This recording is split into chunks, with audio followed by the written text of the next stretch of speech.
Okay, so let's dive in. What would make this a really amazing conversation for you today? First, I was gonna say I don't know, but that's a weak answer. So, um, you can always come up with something. Um, I think like I don't have that a lot with people on calls, like in general. But I Mhm. think when I leave this call and when I have a feeling like, oh, I learned something about myself, Mhm. I think that's it. Like it shouldn't be the goal, but it will be cool. So you really want to walk away from this conversation having gained new insight into yourself as a person. Yeah, because I mean I'm the only one uh like controlling myself, right? So I have no idea how yeah, like sometimes it's very difficult to look at yourself Mm, because you are yourself. yeah. Yeah. I mean, do you find that uh, you have difficulty sort of seeing what's going on inside your own head sometimes? No, I don't actually. But I no, no. Okay. So you feel actually that in terms of blind spots, you may not have very many blind spots. Is that what I'm hearing?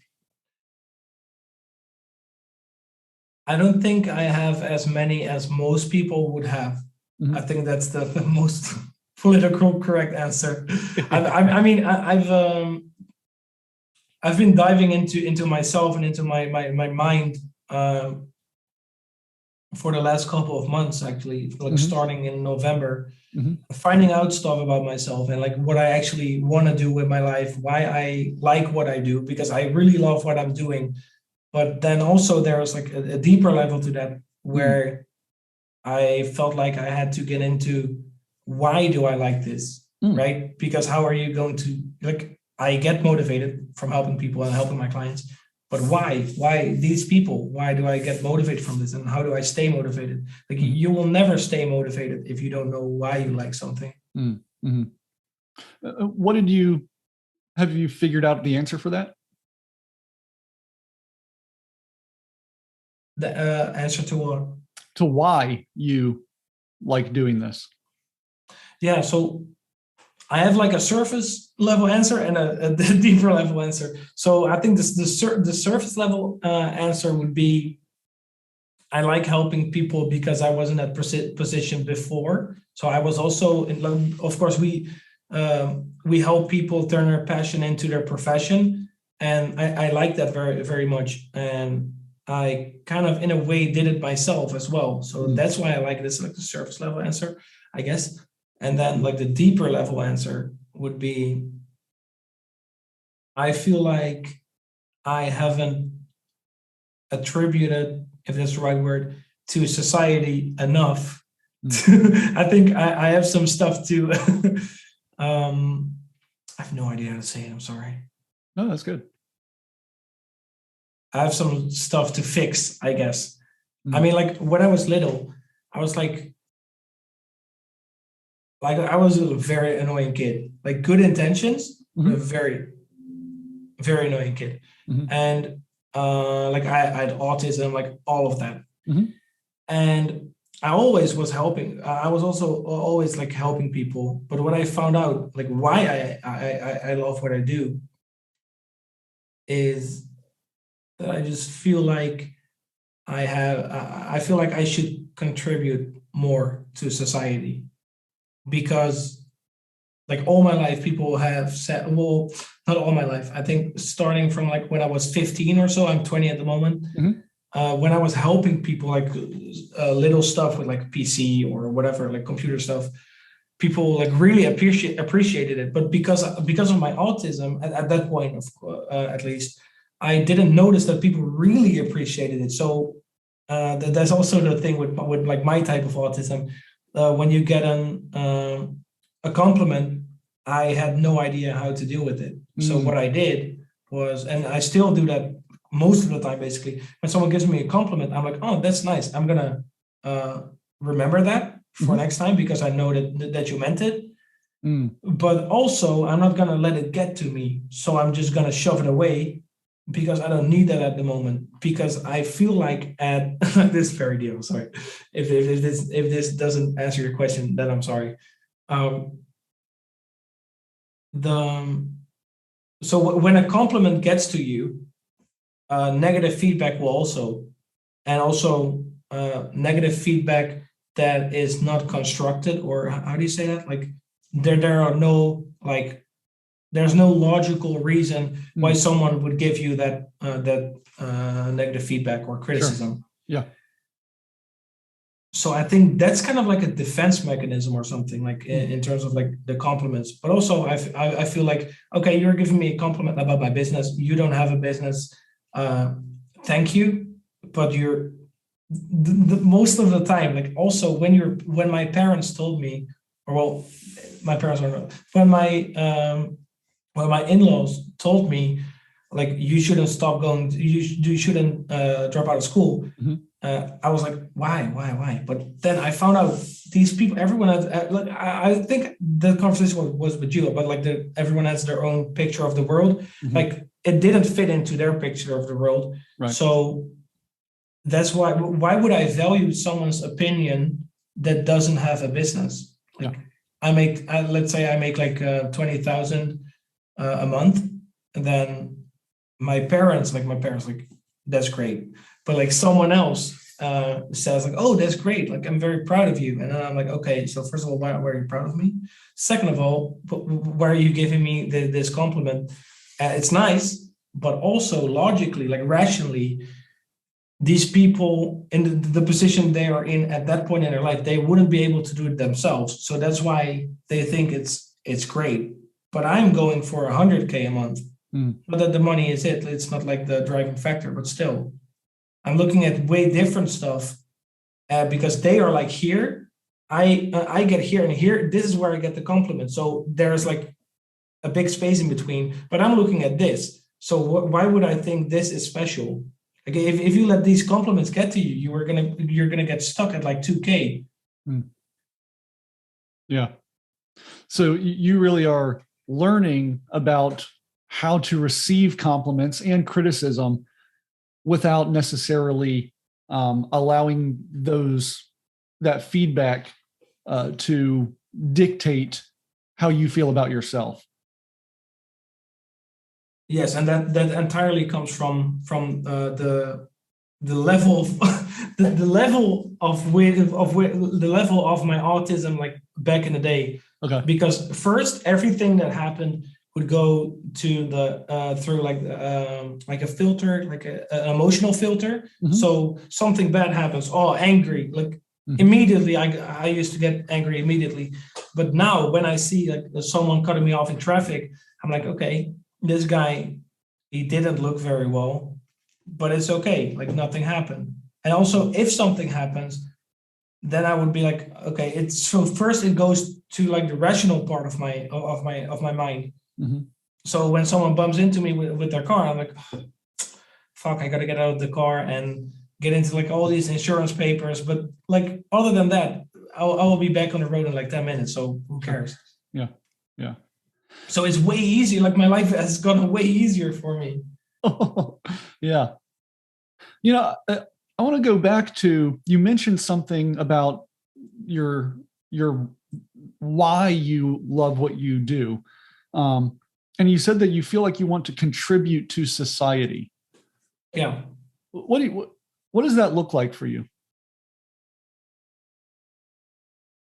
I think making a positive impact on people in general. Because statistically, I should not be as successful as I am right now. I mean, I didn't finish school. I like everything was bad. I had a very bad mindset. I'm autistic, like very, like to the point where I couldn't do anything at school basically for the last like 2-3 years or so. And I got mad every single time when someone used to tell me something. And like we have like our high school is like 4 years, and you go there when you're like 12. And like the first 2 years, I was very confident, but it wasn't based on something. It was just like, it wasn't insecurity. It was just it being like, hey, you, ha, ha, ha, like being very extroverted. Mm. And then the last 2 years, I was very insecure because people started like hitting me like about my weight and stuff like that. Mm-hmm. And I had no idea where I was going with that. You know, it strikes me as you are someone who has overcome a lot of obstacles already, just in, you're 20 years old and you've already overcome a lot and gotten to a point where you're more successful than, as you say, than maybe you should be. I'm curious, what do you think whenever I hear someone say should, the word should, you're more I also successful. said statistically. That's true, Yeah. statistically. And so you actually are an exception to the rule. Yeah.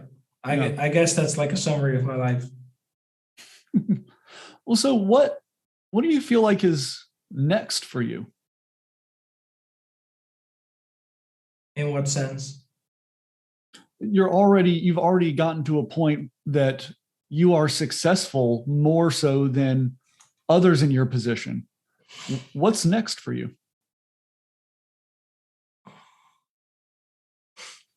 Well, a couple of months ago, I realized that I feel like I'm so far ahead of everyone, like also people that are like 50 or 60 mindset wise. Mm-hmm.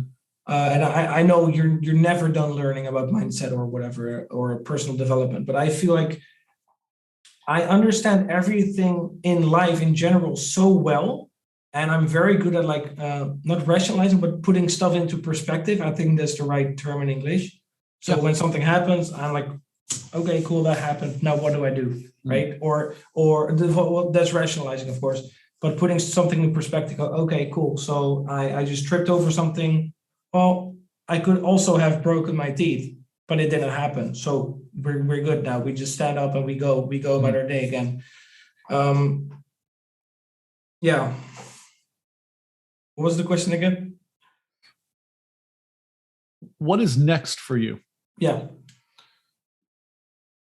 Oh yeah, that's what I wanted to say. So I feel like I've learned so much already that I understand how simple life is. I tend to tell people basically weekly that if you live in the Netherlands where I live and you have like 3K deposited into your bank every single month, you should be okay. Like you don't need anything else other than 3K. Mm-hmm. You can live off of it very comfortably as well. Mm-hmm. And people are just making so many problems and just about nothing. And so I feel like what's next for me, I think I'm pretty sure building the business, building my health physically and mentally, of course, but yeah, physically I'm gonna go a little bit harder than mentally.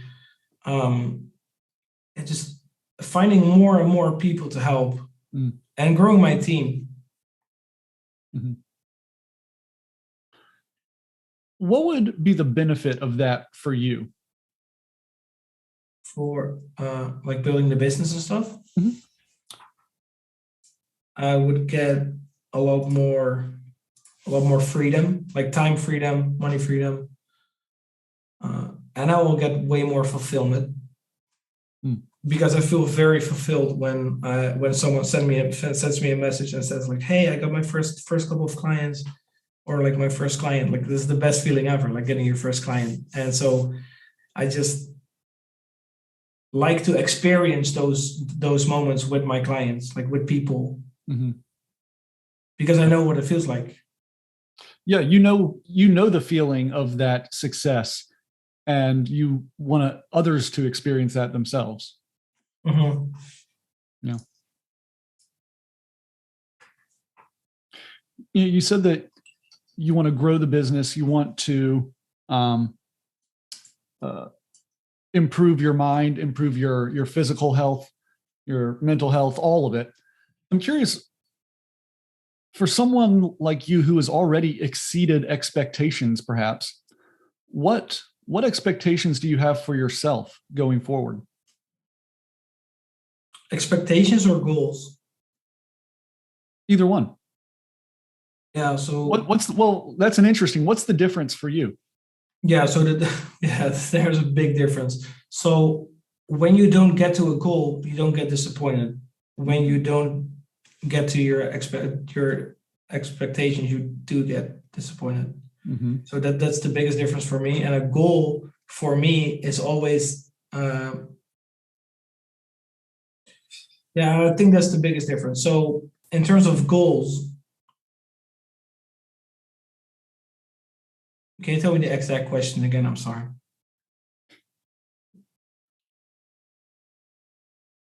I'm curious to know what your goals are going forward. Yeah. So for this year, it's basically for the business, it's financial goals because that's the best measurement. It's 40,000 euros a month in May, and then building to 60,000 along from that point, and growing my online presence. And yeah, but that's not really a goal because it's not like measurable. Yeah, well, in a sense it is, but yeah. And then my expectation is nothing. Like, I hate expectations because you get disappointed. Okay. Like, it's useless. It's the most irrational thing that we have. Yeah. And for you, you are very much, if it's irrational, it's not helpful. Mm-hmm. Well, it's not helpful. That's right. Yeah. So with this goal of reaching 40K a month, moving towards 60K, I'm curious, what do you feel like might keep you from getting there?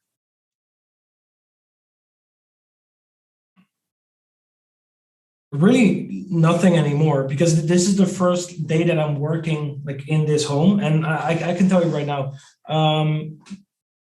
the distance that I moved from like my parents' house to here is basically the same as, let's say you live in the US, right? Mm-hmm.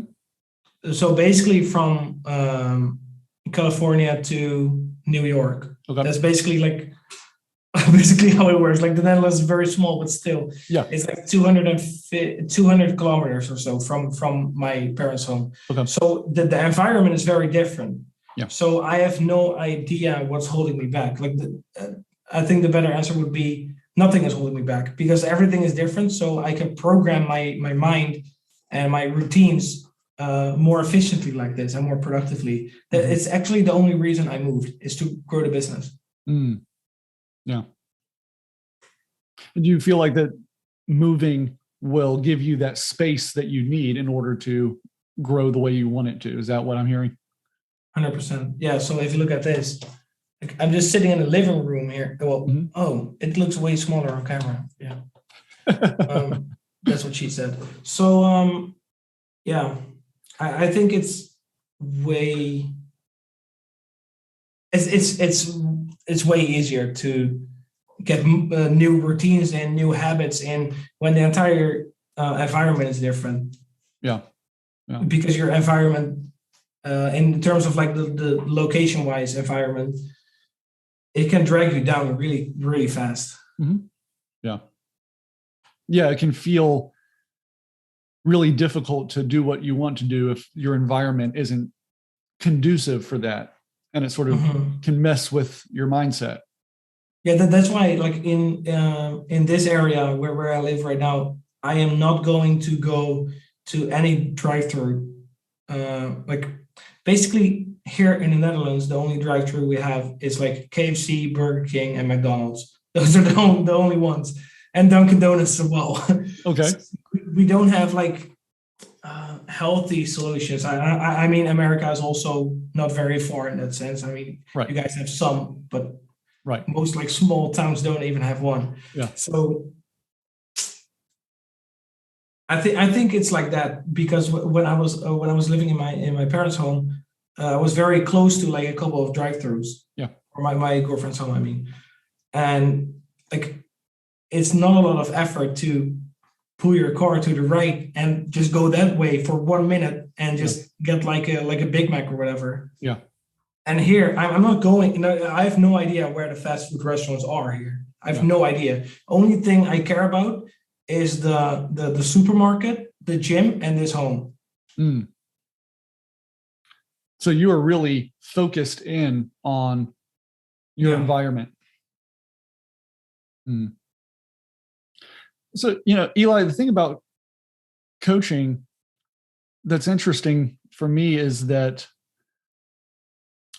we can only coach where there is a gap of where you are and where you want to be, right? If there's no gap, then there's nothing to work on. Yeah. And as you're talking, it sounds like that the way you describe it is you are setting yourself up for success. You feel really good about where you are. You have your goals. You are ready to work towards meeting them. You mentioned that you don't really feel like you have as many blind spots as others may have. You've already reached a level of success that statistically is unique. So I wonder, where's the area of growth for you?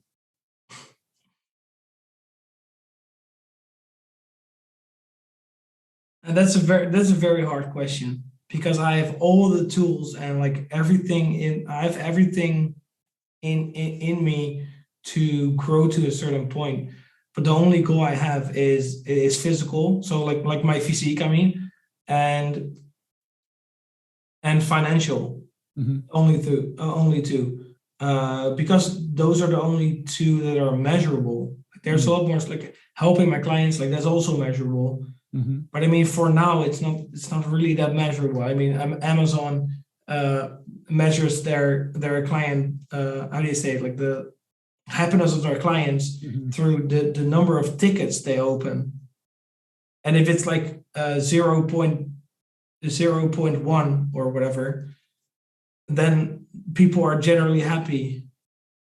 Mm-hmm. But it's very difficult. It's very difficult. Yeah.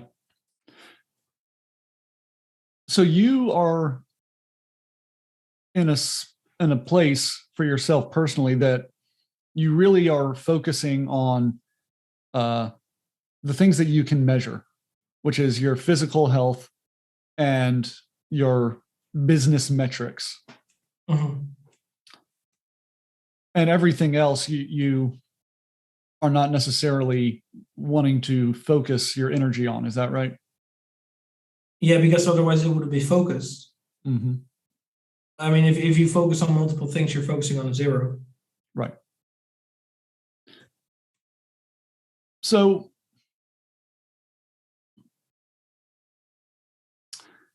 I guess the question that's coming to mind for me is there anything that would keep you from maintaining that focus?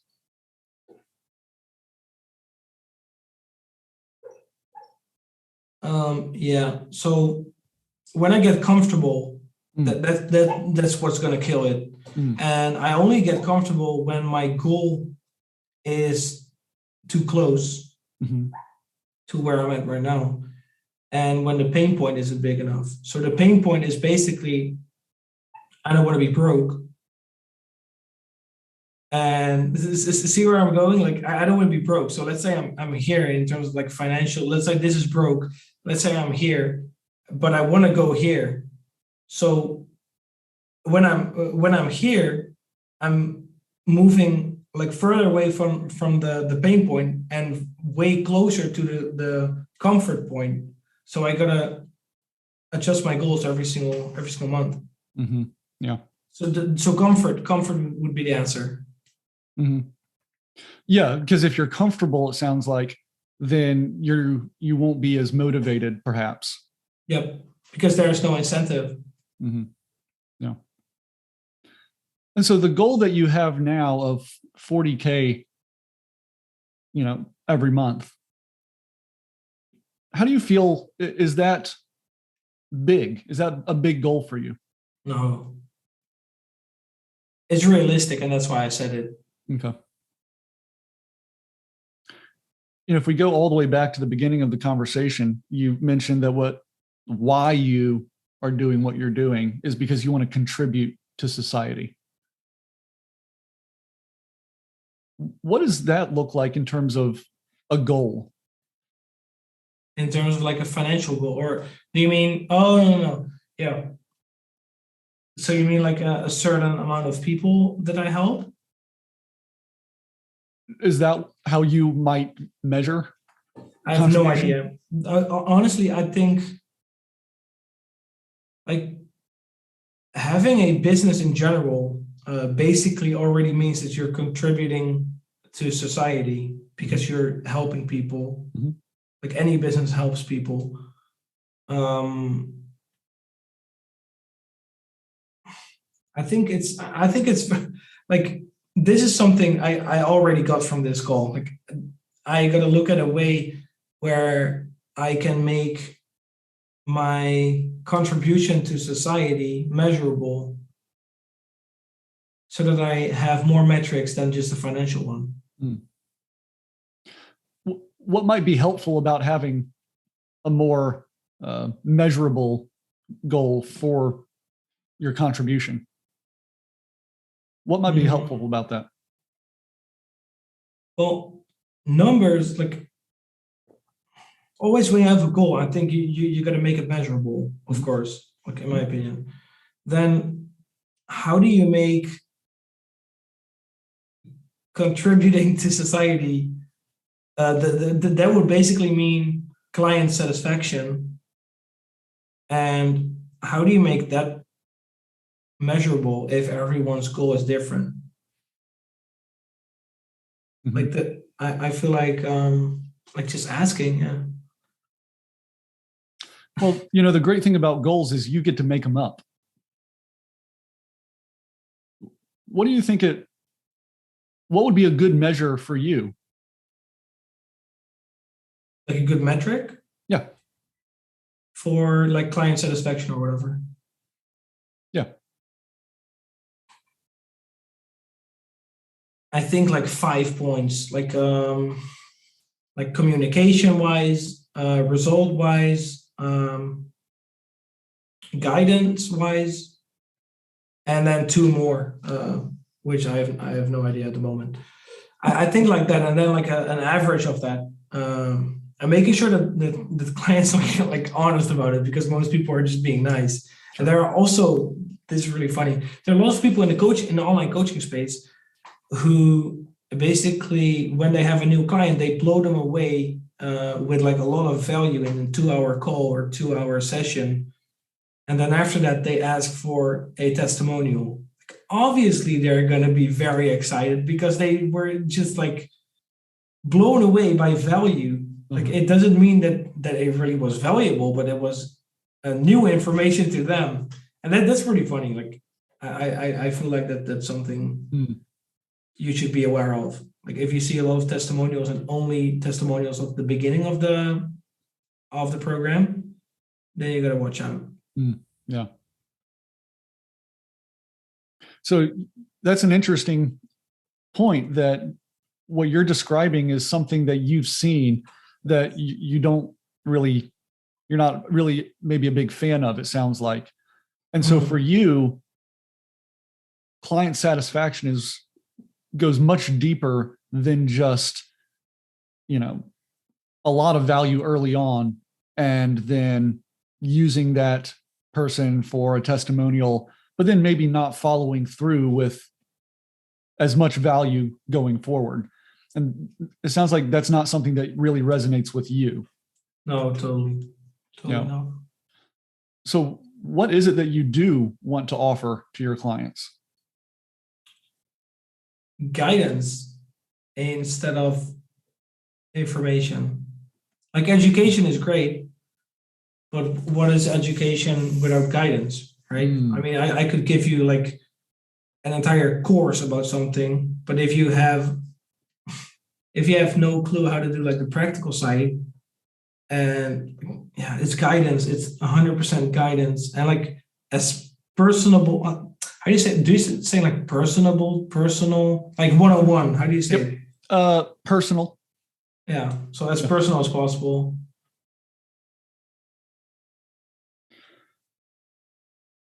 Yeah, because like personal conversations, like this conversation is way better than what it could be like with four people, because you're listening, I'm listening, and we're both talking to each other, and we're waiting for each other to finish like our sentences and stuff.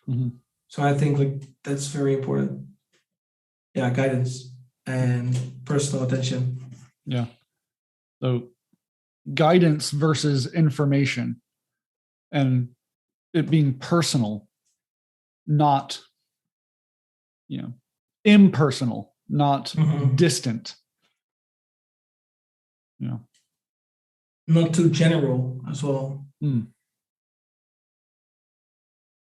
Like if like a coaching program is general, then it's like 99, like 9 out of 10 of the times, people are going to be in it for the money. And I hate that. Like that's also something I want to do. Like I'm a very honest and direct person, like direct.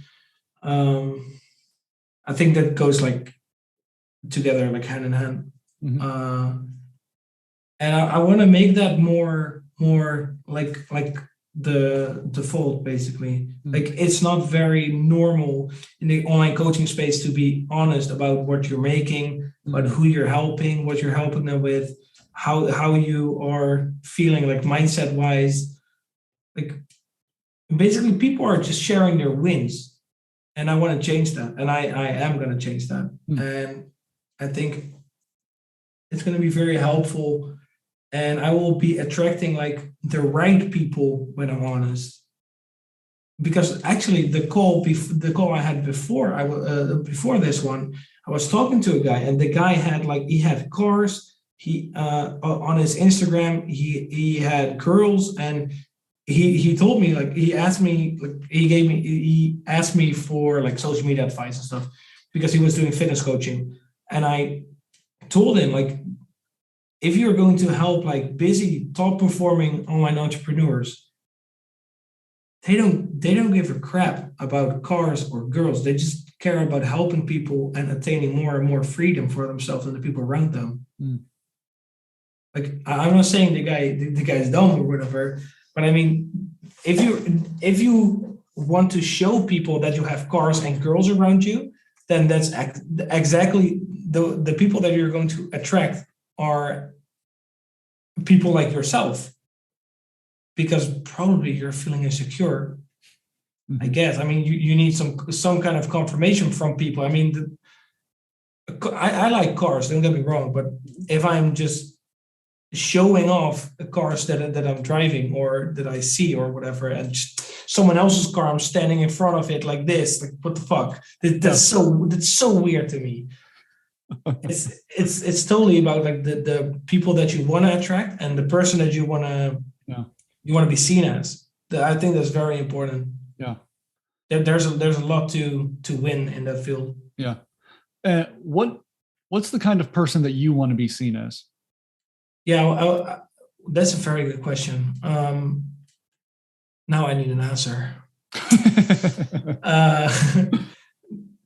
I want to be seen as the guy that's honest, transparent, direct, helpful to people, and just a genuine person, which I am. But I also want to show it, and I just want to also make sure that I have less and less time every single day. Like, we're building the business, stuff like that. I have less and less time every single day to get on calls with people, like in general. And I got to be way more careful with my time. but I do want to be seen as the guy that takes time for people when people need it. And that's sometimes that's difficult. Yeah. Yeah. And so you want to be seen as someone who is busy, and you do have things to do. You have responsibilities, and yet you want to be seen as the genuine, helpful person that you are. Yeah. So I don't want people to feel like I don't think that they're important. I just want them to understand that I'm very busy, that they're going to be very careful with my time. Yeah. And that's coming more and more, like every single YouTube video or like Facebook or Instagram video that I upload, people really understand every single time again and way more and more that I'm getting busy and that I'm working on stuff. So people are a lot more respectful with my time, which I really appreciate. Yeah.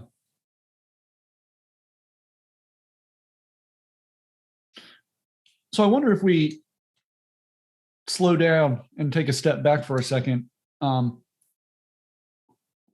Bring together for me, summarize what it is that some of the insight that you've gained so far in this conversation.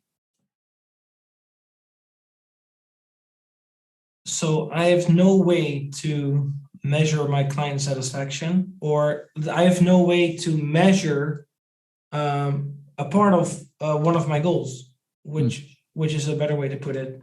So one of my goals is making a big contribution to society, making a positive impact on society, but I just have no measurable, there's no metric for it yet. That's one. Then I got another one, and that's more about I think that's the biggest one. I have no idea what I wanted to say. Yeah. So you recognize that one of your primary goals of helping people and contributing to others is you don't really have a metric for that. It's difficult to measure. One thing that stuck out to me was this phrase that you said that for you, guidance is more important than information. And this idea of being guidance versus information, being personal versus impersonal, being really specifically helpful and not just general. And what else? There was another sort of line that stuck out to me, but I think it's left both of us.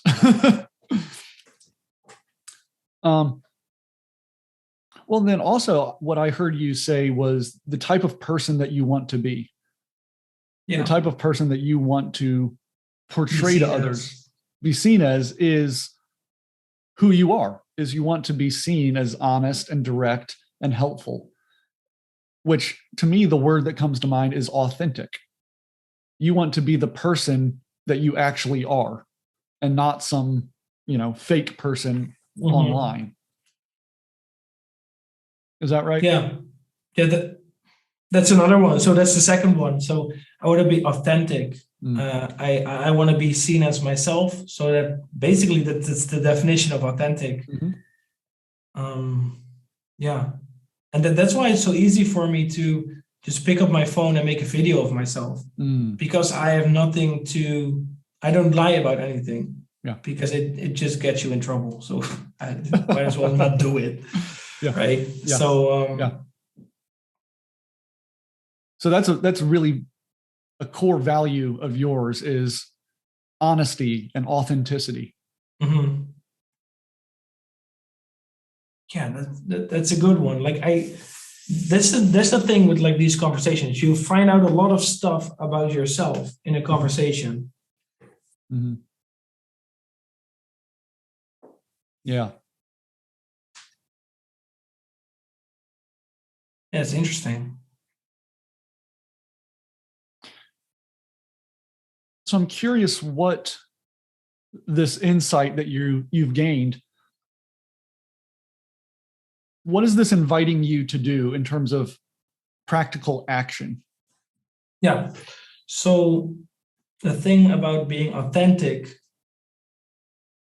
I thought I was like 100% convinced, but like lately I've been thinking of like every single time when I make a YouTube video, which I'm going to film. I was gonna do it tonight, but it's getting very late. So I'm going to film a couple of YouTube videos this week. And the thing I was thinking of every single time when I was making like the scripts and like some notes for it or some research for it was, what are people going to get out of it? Which honestly, that's not even the goal. The goal is to make sure that people understand what I'm talking about, understand why I'm talking about it, and that they understand why the thing I'm talking about is so interesting or should be interesting to them. And just the way I am myself, because every single sentence that I say, every single sentence that I say more in this conversation, you understand more about me. Like probably in this conversation, you found out about me that when it's late at night or when I'm tired, my English gets worse. That's probably gonna be one.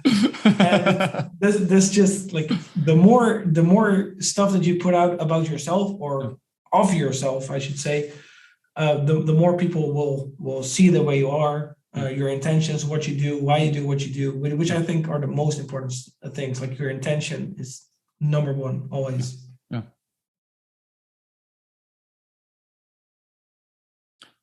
So what are some actions that you want to take? Yeah. So I'm not going to be thinking about how valuable is this when I record this. I'm just going to say whatever I want to say. Okay. I'm not going to be overthinking about it anymore.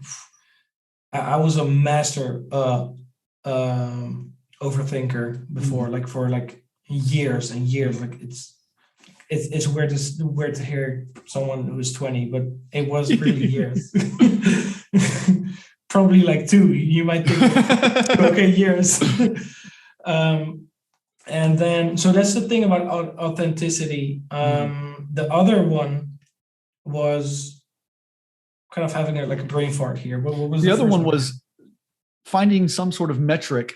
Yeah.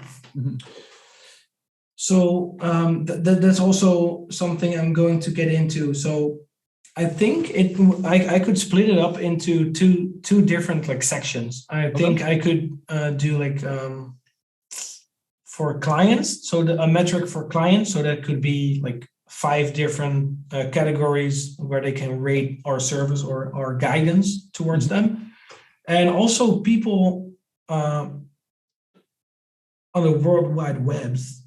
I think like the people watching my videos or our videos, I should say. And because I'm getting more, like every single time when I upload a video, I'm getting more and more comments from people saying, hey, this was really helpful, I'm going to implement it myself. And then when I get on a call with someone, they say like, hey man, I honestly, I feel like I know you already. And then I have no idea who they are and what they do basically.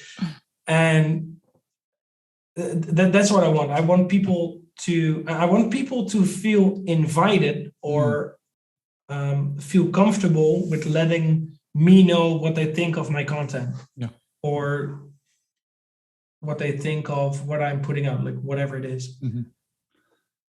And that even sounds like not only are you inviting feedback, which is a way to measure how you're doing, but it sounds like that even touches on the authenticity component, that people say, hey, I feel like I know you, that seems to be almost a metric of how authentic you're being. Yeah. But again, how measurable is that? Like, let's say you get like 1,000 views on a video and like 30 comments or so. And then you make an entirely different video that also gets like 1,000 views, but then you get like 200 comments.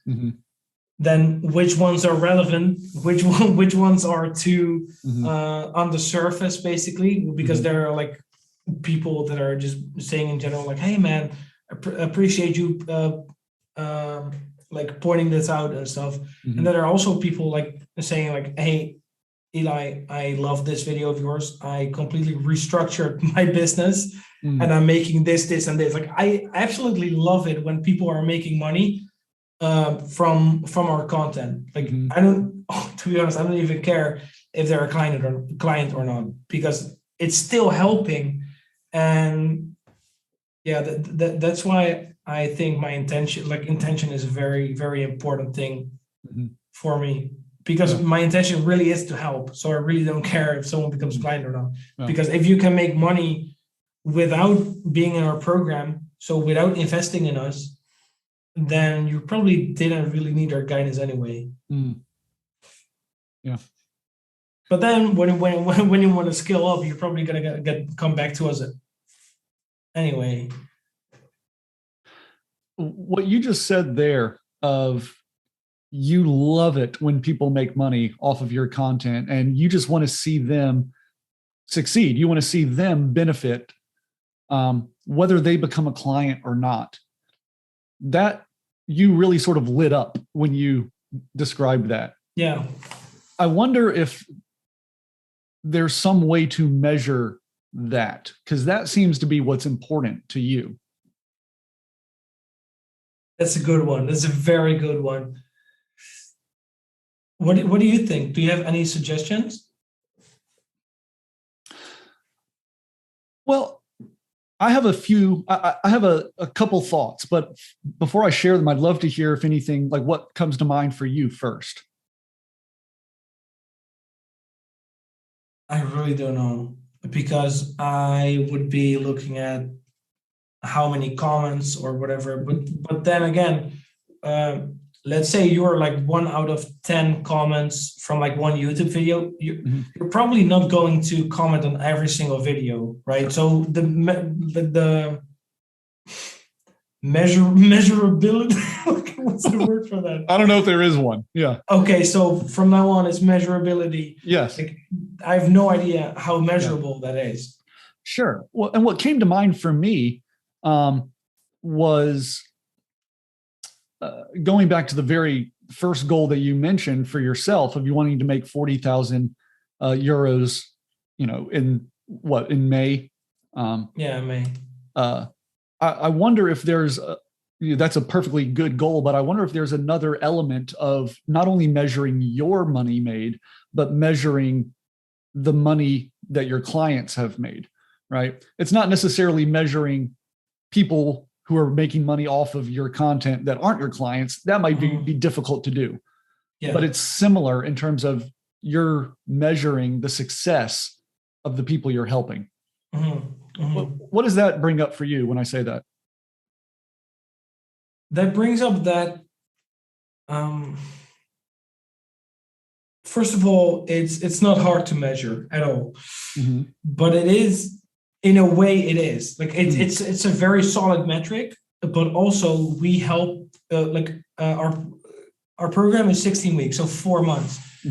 And the people we help are people that have an absolute passion for something. So let's say someone has a passion for like crypto trading, and then they become like a crypto trading coach or whatever. I've just noticed that you need the first two or three, or maybe even 4 weeks, so the entire month, on mindset. So when your mindset isn't okay, you're not allowed to get started with us. Then the second and third month are all about like action taking. And so the first 3 months, there's a realistic, it's very realistic that you don't make money in the first 2 months in our program, because of the people that we are targeting. There are people that have no idea that it was even possible to make like 10, 20, $30,000 a month. They had no idea. So first you got to get them through like the limiting beliefs path, like stuff like that. That's why I would say it's very difficult to do something like that. And I also, one more thing, I think this is very relevant. I noticed that I'm getting less and less emotionally attached to when a client says, I'm not happy with this or I'm not happy with that, which of course we always like fix that stuff. Mhm. But I'm seeing like the money they invested. First, it felt way heavier to me, basically. So I was like, oh, if I would do it like this, and if I would have an obstacle like this, and my coach wouldn't be able to help me like in the best of their ability, which we do, then I would feel really messed up. And then I had like a lot of empathy for them. But now, like lately, I feel like, I mean, I fix it, but I feel way less emotionally attached to stuff like that. Because it really is becoming a business now and not just me wanting to help people. Yeah. So to answer your question, I have no idea how to measure something like that. And if you want to measure it through the money that the clients are making, I think that's going to be unfair, because by May, I probably will have like a mastermind program where I help people. It will probably be like 4 or 5 times the program's price. Yeah. Where I help people like one-on-one making systems for their business, because that's something that I really like to do, because they already have a business. Then with the systems and all the good strategies on top of that, the impact is also going to be bigger. And because I'm helping, that's basically the reason I'm helping coaches, is because they are making an impact. So I'm making like double impact. Yeah. So it's going to be like way faster in terms of like getting results and making like a good impact on people. Yeah. So if they make like 50K, I'm obviously not going to put it in the same in the same thing as the people like making 2K, which is a big win for most people. Yeah. Yeah. And so it's, that measuring their money, their income maybe isn't the best metric. But so you're still sort of trying to figure out, okay, well, this is an important thing to me. So how do I measure my contribution? Yeah. Honestly, I think because like in the beginning of this call, I told you about like how Amazon does it. So that they do it like based off of tickets opened per client, per customer. I think we should also do it like that. And what you can do, because there are also like the Me Too thing that had been going on for like a long time. There was also a thing there, because I think like in that situation, most of the people that were being how do you say it, like, mistreated basically were women, and then the people doing it to them were mostly men in a with like a power dynamic. So it could be like a boss and a secretary or whatever, like something like that.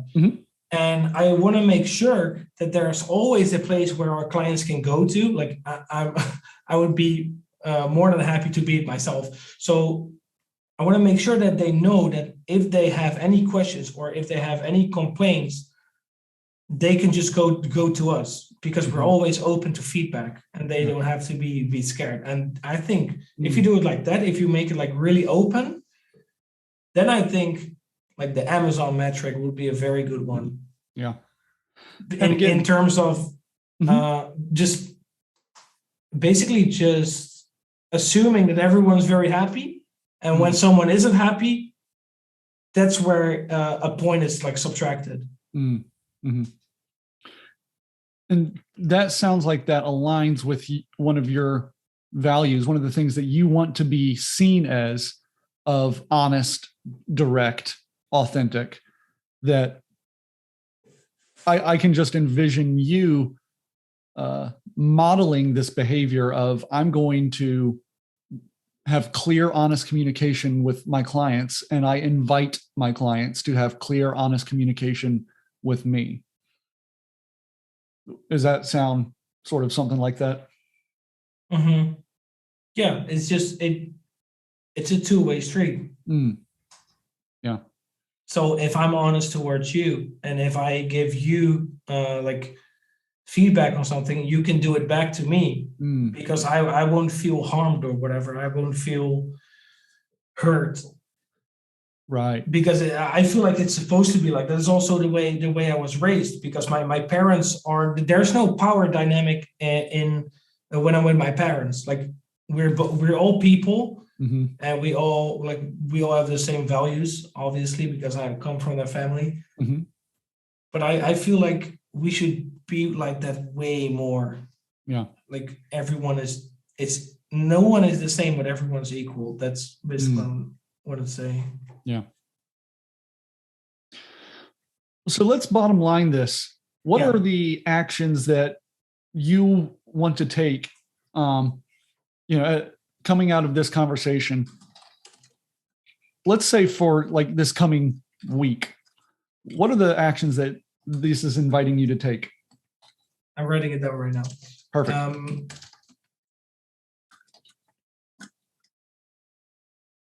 So be more authentic. So don't overthink the value of a video. Hmm. And then the other one, I forgot again. The first one, I'm sorry. We were just talking about the metric Oh, yeah, and trying to measuring client satisfaction. That's basically the bottom line. Instead of my contribution to society, it's more like client satisfaction. Yeah, because that's how you see you are contributing to society. Mm-hmm, mm-hmm. It's directly aligned with that. Exactly. So the way I'm gonna do that is assume every client is happy,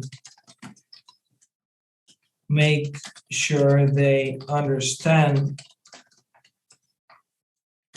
that they can come to us and tell about their experience with us, good or bad. I think that's a very big one. Mm.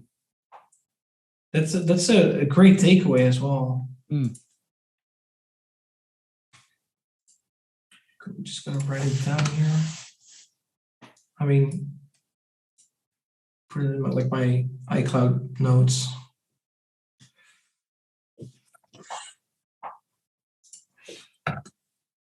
Action steps.